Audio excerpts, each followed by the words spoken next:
For the message of the cross is foolishness to those who are perishing. But to those who are being saved, it is the power of God. Paul says that the cross itself is a message.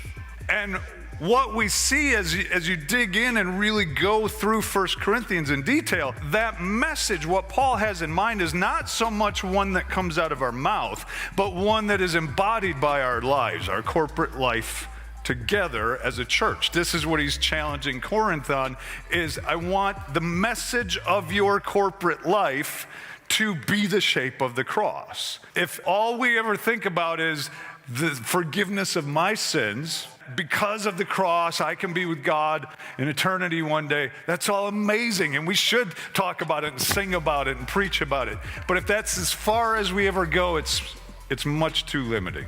Now, is each individual human being an image bearer of God? Yes.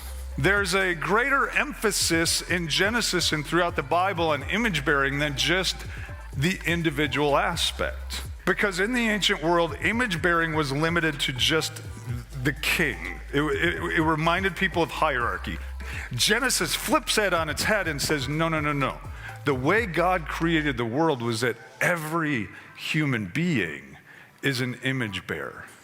Male, female, whatever it is, there is no hierarchy. It's a community. God designed humans to live in community as image bearers. That's what God has always desired. That's what he's always working to create, is a people, not just individual worshipers. But it's a community that's a particular shape, a community of justice. That's the Bible's idea of justice, is that there's not people with power over each other and people manipulating and oppressing and putting down, and that's not present in a community of true image bearing. So it is a community of justice that represents God, or the way I'll word it here this morning is a community that tells the truth about who God is by its collective life. So you should be able to look at an image-bearing community and learn about who God is, his core fundamental nature, by what that community values and how they live. One that tells the truth about God. What does it look like for us to be a people without power, a people of the cross, to have the cross as a foundation that informs everything that we do, not just as individuals, but as a people